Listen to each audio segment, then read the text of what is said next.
Resume. Okay, so welcome to October's Ask the Author session. And this is for Storyteller Tactics. And I've got a box of cards here. I've got a bunch of you here as well. And this really is a chance for you to ask me anything about using Storyteller Tactics. What I'd suggest is either raise your hand on, and I'll come to you if you'd like to come on the mic, or get your question into the chat. And what we'll do is we'll work through. Bryony very kindly acts as a kind of organizer. While I'm talking, she's reading the chat. So if there's any comments that come in while I'm talking that I miss, she'll pick up on them. But also, she can kind of try and order the questions and keep me on time as well, and try and order the questions in a kind of logical way. Brian, is there one that's come up already that we can get started with? Yes, we have a couple already. Starting with Simon, he said, I need to give a 10-minute presentation in an interview where I'm given the title to present on just before the interview. Can you advise on a structure/story that can work? Right. Okay, that's great. So part of this interview is, Simon, hello. So part of the interview is they tell you at the last minute what your presentation is going to be about. That's interesting. Okay, well, they're obviously testing your ability to think on your feet. Right, listen, what I would say is, so 10 minutes, it's a job interview. They're going to want you to tell them, I'm guessing, about either some great attribute you've got that shows that you can do the job, or some kind of personal experience that says something about you as a person. That'd be my guess. Let's assume it's going to be the professional type of, okay, they're looking for evidence that you can do the job. Simon, do you have a second to come on and tell us a little bit about the job you do, just so I can try and... Yeah, can you hear me okay? I can, yes. So I'm a police officer, right, and it would be like a promotion board where it would be a title that's ultimately to do with policing. Yep. And you literally have 10 minutes, a flip chart, and you have to kind of construct something, go in the room and present it. Right. And that's kind of as much as you know, really. It's going to be something relevant to policing kind of today more than anything else, and that's it really. What rank are you going for? That'd be Chief Inspector. Okay, fantastic. Okay, so and so they're looking at, and your resources you've got will be pen and paper, no screens. Correct. Okay. Correct, To be honest, that's great, because I think if you can express an idea really well using just pen and paper, it shows you know what you're talking about. If you're relying on slides all the time, you tend to get stuck in a track and just follow the track. Okay. Well, okay. So listen, one card I would strongly recommend to you, and it's one of my kind of go-to cards, would be, well, I'm going to give you a choice of two. I'd say either, right. So you're going to be given a scenario that you have to make a presentation on. So in order to get really quickly out of the kind of the abstract level of, as a chief inspector, I should be thinking these things, into the practical, where you can actually demonstrate the practical application. Well, movie time and Rolls-Royce moment, I think, are going to be really useful for you, because both of these are about getting very quickly into a, for example, story. Do you have a rough idea of what kind of scenario they might throw at you? Any ideas at all? No, not at all. Not at all. Okay. Just something kind of pertinent to the policing issues of the day, I think, realistically. So it could be a crowd control at a football match. It could be a junior officer comes to you with a complaint of bullying. It could be anything. Could be anything, yeah. It could be problems in policing, discrimination, anything. Okay. Well, listen, so those two cards I just mentioned, movie time and Rolls-Royce tactic, they're both about creating a really vivid image in the audience's mind for any story you're telling. This is not just Simon, but everybody, because what they both are about is the story is in the moment. It's in a moment. And these two cards help you think about a moment that your audience can see what you mean. So you're standing there with no props, no visuals, no pictures, no images. All you've got are your words. So giving people just a little bit of detail about a scenario. So location, the number of people involved, a particular outstanding, somebody particularly showing emotion. Yeah. So in any situation you're going to go into as a police officer, senior officer, whether it's dealing with the public or dealing with your colleagues, there's going to be an emotion involved. People are not kind of coming at this rationally, especially if it's dealing with an emergency. Okay, so those two cards, movie time and Rolls Royce moments, I think they're very good for getting your audience into the moment. So in movie time, you basically set the scene as if you're pointing a camera at it.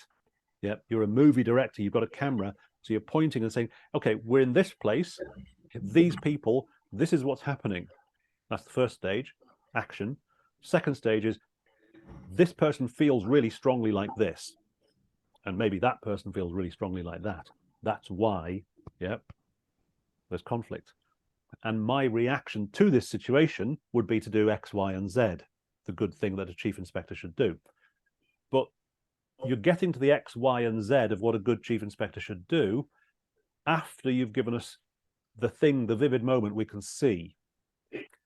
So it's that way around of giving us the vivid scenario, painting a picture, talking about something, oh, that's very like a situation I was in recently. Yeah. So you're taking us back into a single moment from which you draw your wisdom and experience. So the way I like to think about it, I've been trying to explain this to people. It's like as you go through life in any profession or any walk of life at all. So as a police officer, for example, you go through these slices of experience every single day. Lots of things happen, yeah, and you slice, and you could go back through the day and through the week and the month and the year and the last 20 years, yep, having all these slices of individual experience, all these moments where you were there, or you heard about something happening in a moment. And as you go through a career and rise through the ranks, in your case, or in all of our cases, we get more experience. We start to draw those slices of experience. We draw the wisdom out of them. And so we can say to people, here's what I think. Yeah, it's based on lots of moments of experience. But this is what I think about good policing. This is what I think about good management. This is what I think about good customer service, whatever it is, which is great. And that's why we want to work with you if you're an experienced person, because you've got that wisdom. But the drawback is we can't see it because we weren't there for those slices of experience. So what you have to do is go, here's what I think good policing looks like in this situation. For example, and you then drop us down into a single moment in time. So, for example, 2 years ago, I was in a very similar situation and bang, you're into the story. And it's a movie, emotion, action. Okay. Or the other way of doing it is just imagine. And then you start talking about a possible, plausible scenario. In both cases, you're doing this. You're taking your wisdom at the abstract high-level wisdom. Yeah, this is what good policing looks like. Yeah, well, this is what I think of good policing. And you're dropping us down into a single moment of action, because that's the bit we see, and that's the bit we remember. So that'd be my first bit of advice on that. The second thing I think would be interesting is to, again, sort of taking a little half step back and thinking, okay, as part of this process of experience and wisdom.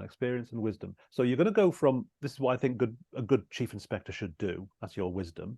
You're going to take us into a moment saying, yeah, this is what happened and here's what I learned from it. But it's that crucial thing of here's what I learned from it is the crucial moral. And I think, pardon me, what's really, really interesting in story, one type of story that we absolutely love and we can't take our eyes off, and it's the story of things going wrong.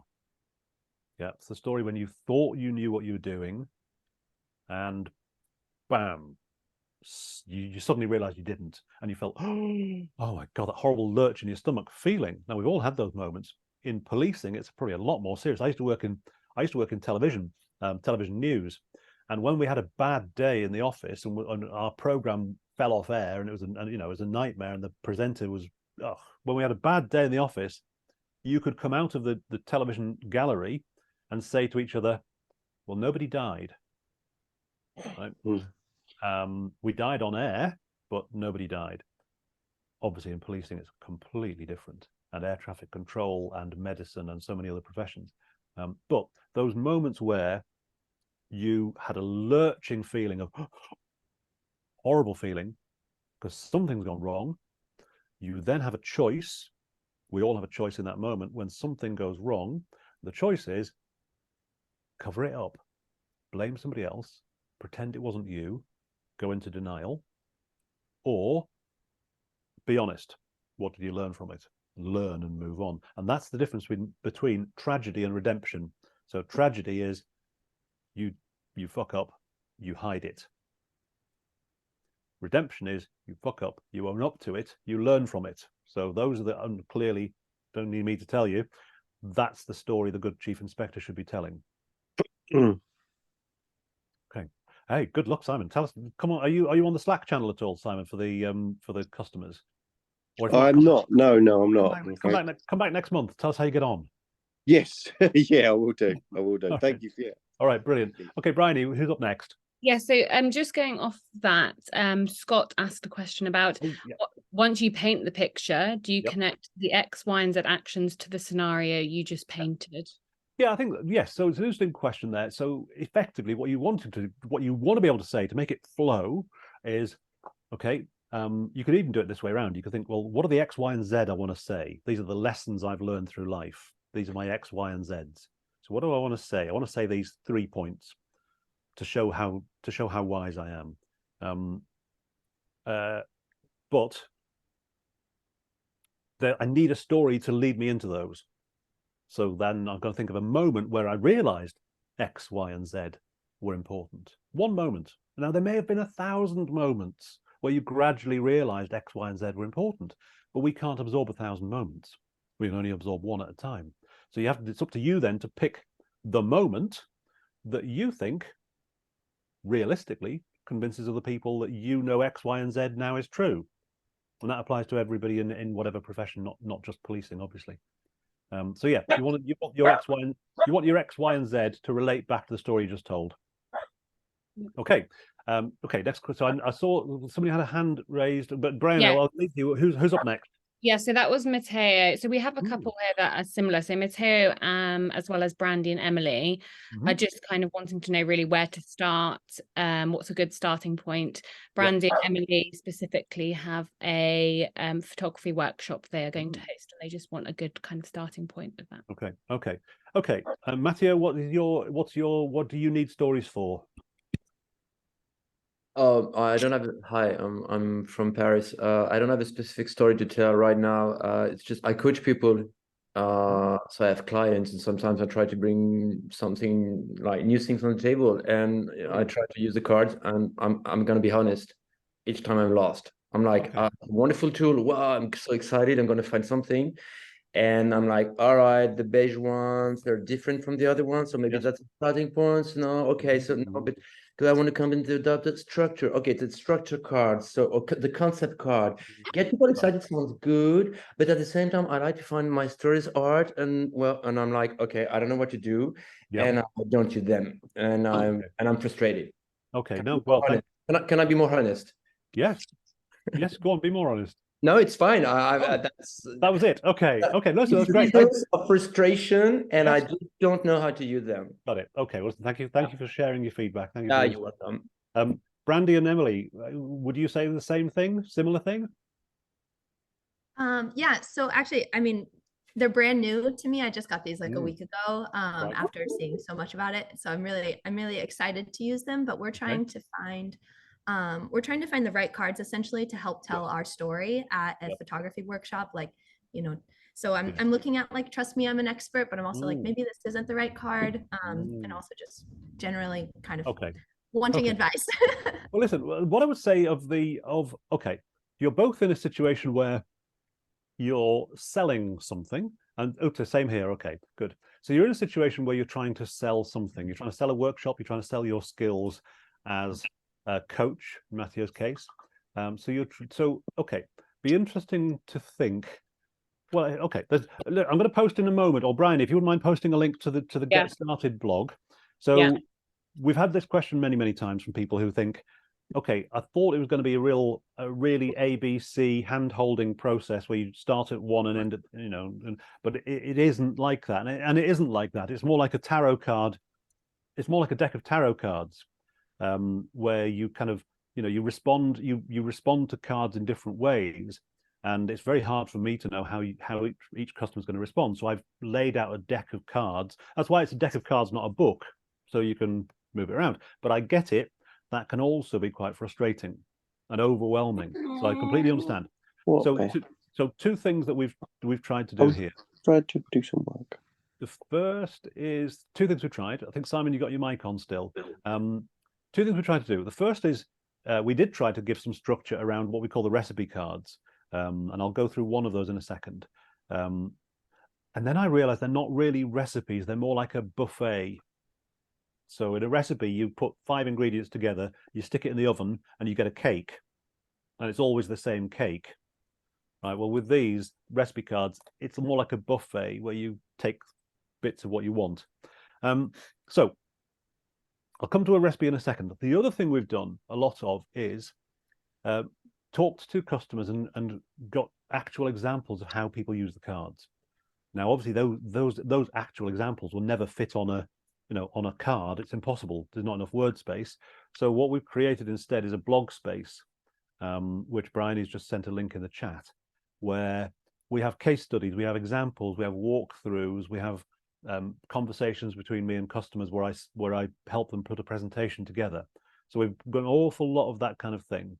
There's even in there in that blog that Brian has sent round, there's a link called like a 5-day plan, where you get the box of cards and you open it, and on day 1 you do this, and on day 2 you do this, and on day 3, day 4, day 5.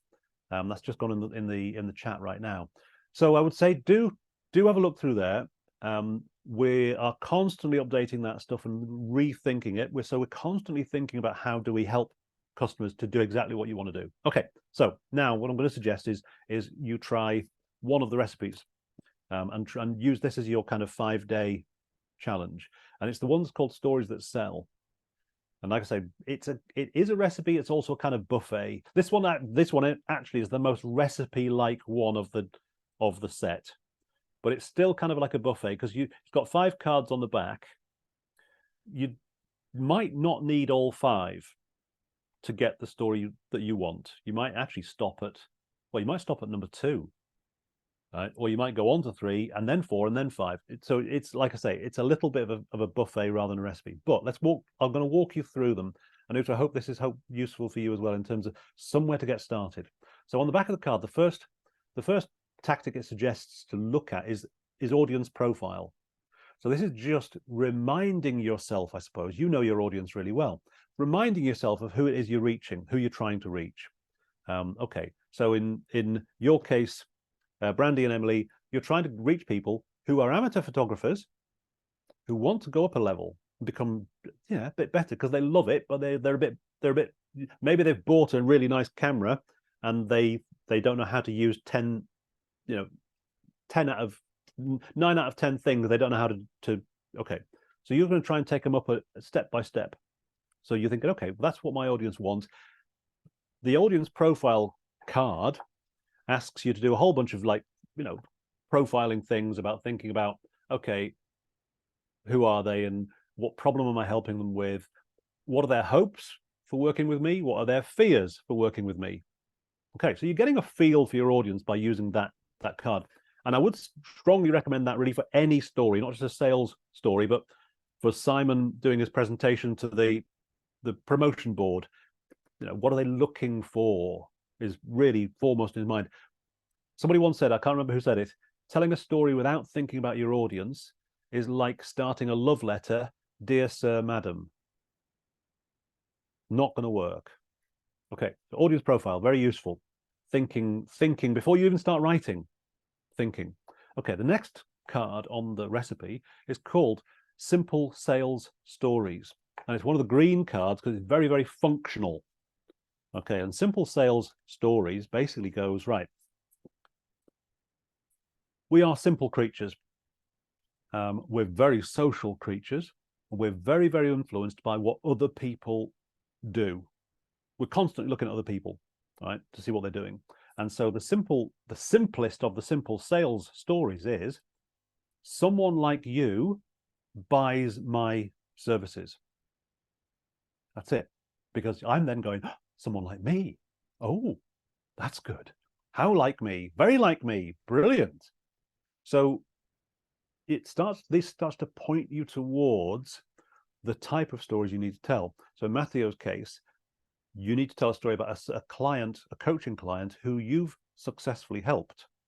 In Brandy and Emily's case, you need to tell a story about a photographer who now knows how to do white balance and f-stops, yeah, and who now knows how to use a light box because you've helped her, yes, or it doesn't matter, whatever it is, whatever you're offering, you think, okay, I must have done that. I've done this for somebody already, even if I've just done it as a favor, as a hobby. No, I've helped somebody do this. Otherwise, you wouldn't be in business doing it, right? So that's someone like you. What you're doing, basically, you start with your audience profile. You generate a target customer. This is the person I'm trying to sell to, and then you get a story as close as you can. Someone like you buys this product, uses my service. Okay, so that's the simplest story. Going down that card on the back, there's some additional stuff here as well, which I think is really good. Okay, there's 3 kinds of customers who make great stories. There's your oldest customer. So Matteo, in your case, the client who you've been coaching, who you've had a relationship with for the longest time, going back how many years? Because, okay, if that's person to say, well, I've been coached now for 5 years. Well, you see, as a coach, you could convince anyone to have 1 session, but it could be crap. You can't convince somebody to work with you for 5 years if you're crap. Yeah, so old customers are good. Regular customers who keep coming back for more, same thing. People don't come back for more if what you're doing is no good. It's a relationship now. You're going back for more. The last one, again, great stories, are about tricky customers. Someone who came to you, didn't like it at first, had a problem, but you fixed it. Those are really, really powerful stories. Okay, so then moving through the, so all of those you can tell in 15 seconds. Yep, 15-second version of, we helped this guy, here's what we did for him, he's now a regular. You could do it too. It's really that, it could be, the story could be that short. Okay, moving down the recipe card. The next card on the back is called Social Proof, and it's a similar, it's very close. These 2 cards are very close together. In fact, one might run into the other. And what Social Proof says is, again, when we're trying to figure out what to do as customers, we're trying to figure out what to do, we look at other people all the time. That's why adverts are always full of people. Adverts are not full of technical information about a product. They're full of people. Okay, so we look for social proof, and social proof in this case would be a testimonial. Yep, that's social proof. Here's one of our customers who says this about working with me. Okay, or social proof could be a prototype, which in the photography terms could be, here's a 3-minute online guide video that we've made for free. So you can just give me 3 minutes of your time to watch this video, right? And that's my little prototype I'm offering you. Here's a little, it worked for you at 3 minutes. Imagine what you can do with me in an hour. Okay. Was that a wave of yes, I like that idea, right? Okay, so the social proof is the next little, and these are all little mini stories. Yeah. Now we get on to a kind of bigger story where you're going to use what's called Rags to Riches, and Rags to Riches is one of the structure cards in the deck, one of the blue cards, and it's a more of a structured story. So if you say, okay, I've got 3 minutes, I'm going to make a presentation. Okay, so Rags to Riches basically it's like a story arc in stages, 1, 2, 3 stages, beginning, middle, and end, where the beginning is a problem, and the middle is an attempt to solve the problem, and the end is the resolution of the problem. Well, that gives you a really simple structure for a longer version of the story you might want to tell. And that story could be on your website, it could be in your social media, but it's a slightly more, you're stepping people through 3 steps: beginning, problem, middle, struggle, end, result. Particularly useful, I think, when you talk about coaching and life skills, because you're not realistically saying to people, just 1 session with me and I'll solve all your problems. No, that won't happen. Doesn't happen in life. Okay, and then finally, the last of the stories that sell on the recipe card is called it's called Pitch Perfect, and essentially it's like an even more structured version of all those other stories we've been talking about, because it gives you, and I won't go through it now because I want to get through other questions, but it gives you different ways of structuring a formal sales presentation, but they're all kind of story-ish ways of doing it. The other thing you'll find as you get through the card, you pick up the cards, what you'll realize is, you've probably seen this already, each card has little links to other cards. So simple sales stories will link you to Trust Me, I'm an Expert, and No Easy Way, and Pitch Perfect. Rags to Riches links you to Hero and Guide, and No Easy Way. Pitch Perfect links you to What's It About, and Show and Tell. So some people find that really confusing and annoying, that there's constantly links going everywhere else. Some people find it really rewarding. I guess the point is go so far and stop and get that bit of story right. So get your simple sales story right first, and then do your social proof story, and then try a Rags to Riches story, and just do them in little stages, little steps. Okay, Bryony, I'm going to try and rattle through a few more and try and be a bit more succinct. Yeah, so just quickly next? going back to Yuti, who was at the start, but I think you may have answered that one actually. She was asking, sorry, he or she was asking if you are pitching a product but you don't know the client very well. So perhaps that could link back to the audience profile you were talking. Well, yeah. I mean, the more time you can find out getting to know the audience, the client, whoever, the more you know about them, the better. It's just, there's no substitute for knowing as much as you can. Otherwise it's very difficult. Then on to Godwin, who asked about the best way to tell a compelling story, specifically about thing again. Yes, okay. So compelling, I think, for Godwin, hello. I think compelling is a little bit of drama involved. So one author who I read recently said a really good story has drama, empathy, and wisdom. Now, the wisdom is what you get at the payoff at the end, if you like, the moral of the story is I've learned something. Excuse me. So, but the drama bit's quite interesting. So here's the thing, right? It's easy to spot what's not a story. Right? What's not a story is when everyone's going, oh God, shut up. Oh, stop talking, right? Because you're boring people.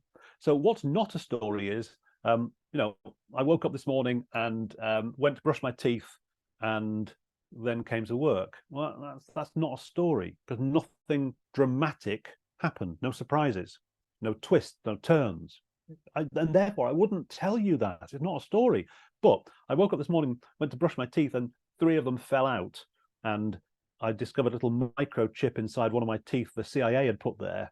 Well, that's a story, because it's unexpected.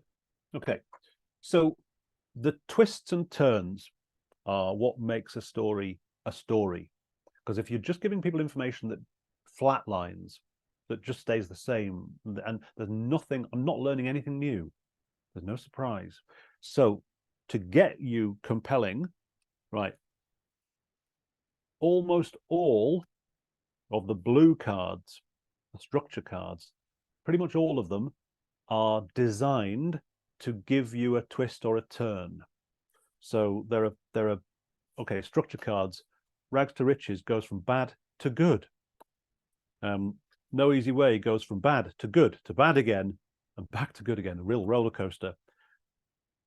Epic Fail is about all the stuff that goes wrong. Downfall from good to bad.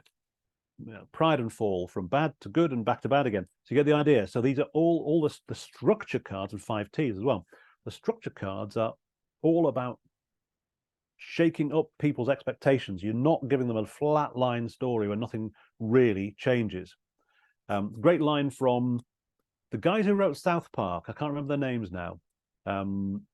Matt and Trey. Anyway, they said bad storytelling is this happened, and then this happened, and then this happened, and then this happened, and then this happened. So and then is boring. What works instead is this happened, but then this happened. And so this happened, but then this happened. And so just twisting it, getting the word but in there is a little signal that something's new, something's happening, something's changed. So there are all sorts of story signals. Things like, but, that's the simplest one. Unexpectedly, surprisingly, yeah, all of these things are signals that a story is happening. One of my favorite signals of a story is, if somebody says to you, I always used to think, da da da da da, whatever, right? They don't finish that sentence by saying, and I still do, because that wouldn't be a story. So if someone says, I always used to think, they're about to tell you that something's happened to them to make them change their mind, and that's a story. Okay, hopefully that I hope that helps you, and Godwin, in your quest. What's up next, Bryony? Yes, so we've had a couple from Bill. Bill's also suggested, actually, for that last question, that 5 T's could be good.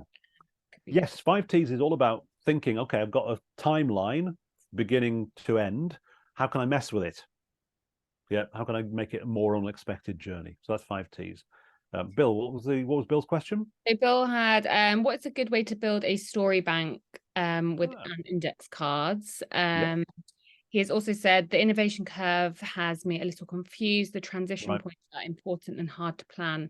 Also, I have to remember to get to the chase. Yes. Cut to the chase. Well, okay, I'm going to share with you if I just do a very quick screen share, I'm going to share with you my story bank that I use. And I don't use cards. I use my brain, most of it, but I also use a Google spreadsheet. Okay, so what I've got here, training stories and case studies. I don't need very much. I've just got a word like, so friends borrow camping equipment, right? That's basically a story about people borrowing camping equipment. And I relate it to which tactic is important, and the source, I can't remember the source, but so all I need to remind, all I need is a little 3 or 4 word reference in my story bank. So share the load advert is about a commercial advert for washing powder, and it illustrates a point I want to make about the circle of life tactic in Storyteller Tactics. And that's all I need to remember it. That's my story bank. And as you can probably see, it's pretty big. It goes on and on and on. And I keep adding to it every time I meet new people and find out new interesting things. And of course, you can also add web links to articles where you've read something. So this is, yeah, for me, this is really useful. This is my extra brain that I, yeah. And I could, there's 250 stories in this archive here. I could say to you, if we had time, give me a number between 1 and 250. We can go to that story and I can tell it for you without any notes or any preparation. Let me stop the share. So if you want to challenge me, that's Bill, that's how I do it. I use a spreadsheet. All I need is 2 or 3 words. The rest of the story just comes back to me like almost instant recall. It's also useful to say to in your spreadsheet to put, okay, why do you want to use that story? What point are you trying to make? Where did you hear it? Because it's really important not to repeat someone else's story back to them as if you thought of it. Yeah, that's like a really bad idea. And then you can also, as I say, put in, it's sometimes important to put in who you've told the story to, so you don't end up repeating the same story twice to the same person. Okay, but all that you can do in a spreadsheet. Second question you asked was about the innovation curve. Okay, so the innovation curve, the best way to illustrate, so the innovation curve is basically, it's the idea that when you're trying to get a new product off the ground, the market splits into sections, and there are people who are pioneers who will take the new product very quickly, right the way through to early adopters, late adopters, and then finally traditionalists who don't want it. Okay, it's always good to go into that and think, okay, for example, a lot of this work, by the way, comes from a guy called Everett Rogers, who studied the agricultural revolution in the 1960s and how farmers in Midwest America, some of them adopted new seeds and new technologies and new fertilizers, and others didn't. And he's very interested as to why. Okay, so that's where this comes from. I use the example of, okay, we've all, in the last, 15 years, most of us have migrated from a mobile phone with push buttons, like a Nokia, onto a smartphone. And almost all of us have got smartphones now. 99% of the adult population in the UK has a smartphone.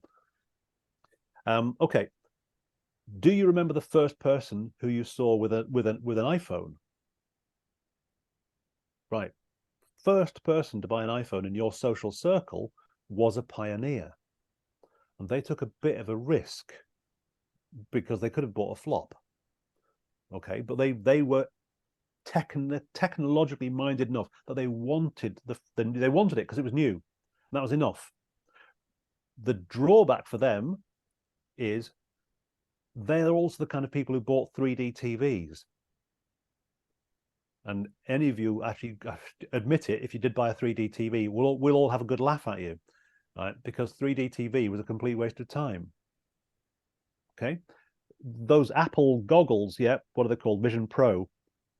They are not going to take off. You are not ever going to see somebody walking down the street wearing a ski mask with a pair of eyes on the front. They look ridiculous.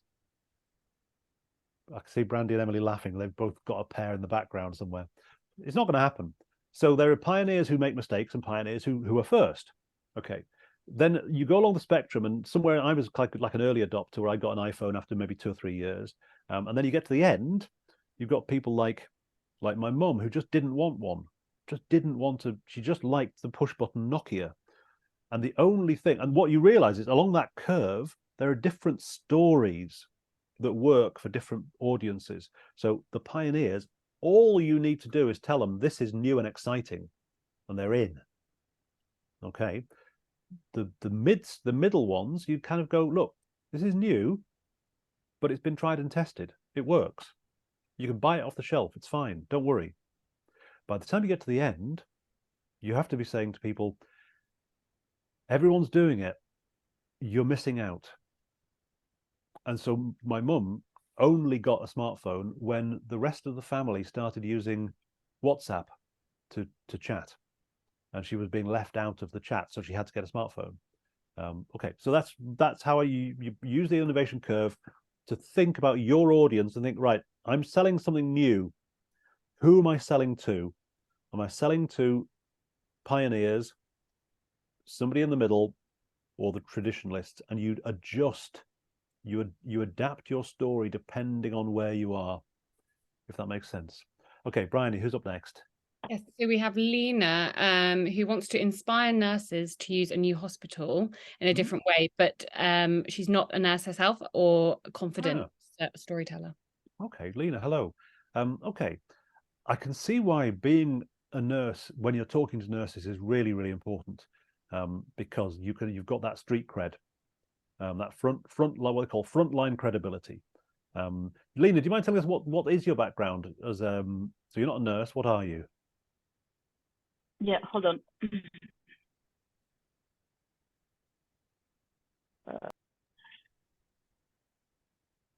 So can you hear us okay still? Oh, all right, thank you.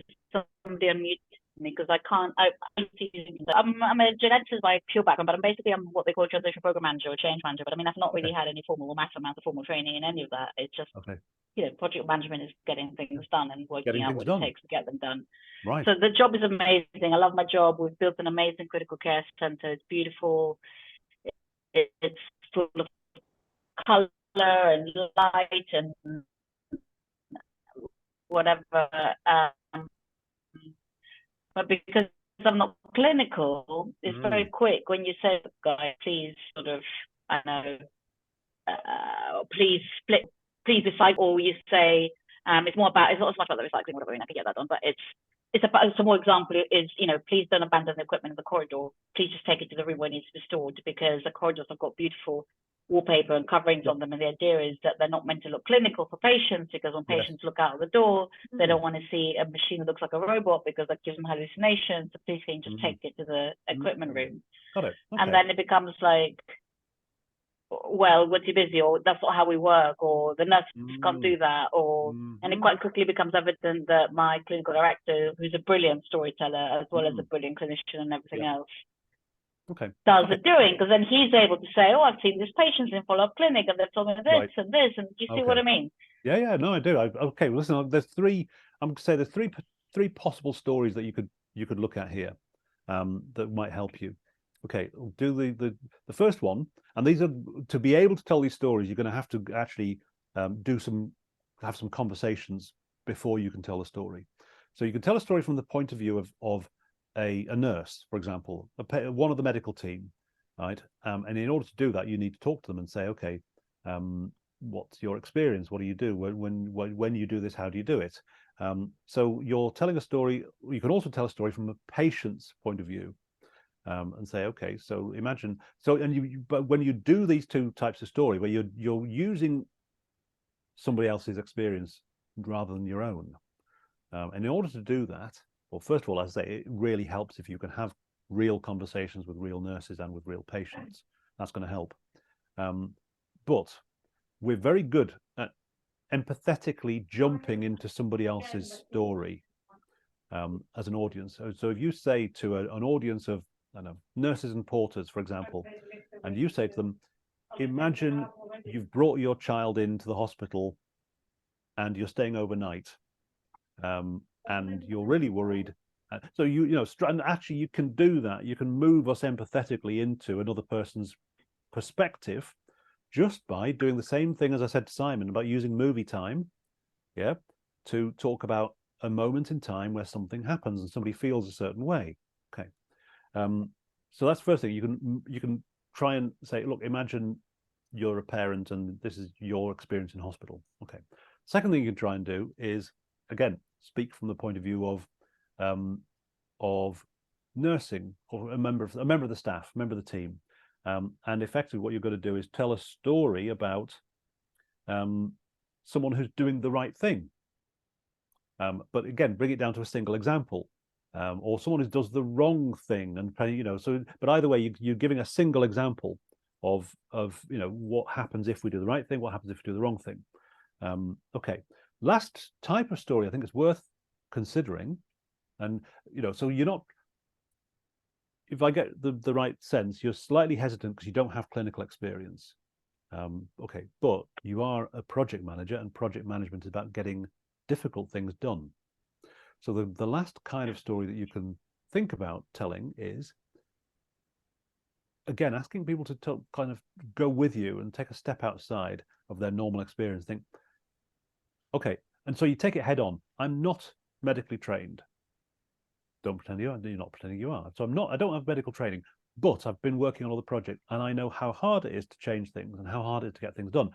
For example, and then you're into them, and so you need to see if you can pick out an example of here was a project that I worked on where we needed to change behavior from a bad way of doing things to a better way of doing things, and there was a bit of resistance, but then people realized it was actually the right thing to do.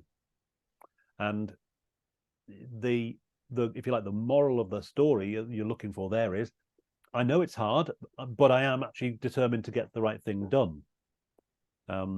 Now, which story you pick, which world you pick it from, there's always a risk people are going to say, yeah, but that's not a hospital. And you're going to go, yeah, no, it's not a hospital, but it's full of humans, and humans are creatures of habit.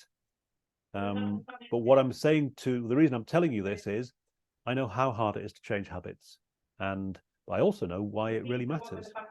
And my job here is to get you to change your habits. So it's a way of saying, look, I don't have medical frontline credibility, but I do have problem solving frontline credibility. Okay, hope that's useful. Brian. Yeah, very. I was typing away the notes, so I hope if you could hear my typing. I'm really sorry, everyone, but thank you so much. I was typing as fast as I can. Really appreciate it. Good. Okay, listen, we're recording this anyway, so what we'll do is we'll post on the Pipdex blog site. We'll post this recording when I've had a chance to kind of write up a few notes for people as well, just so you can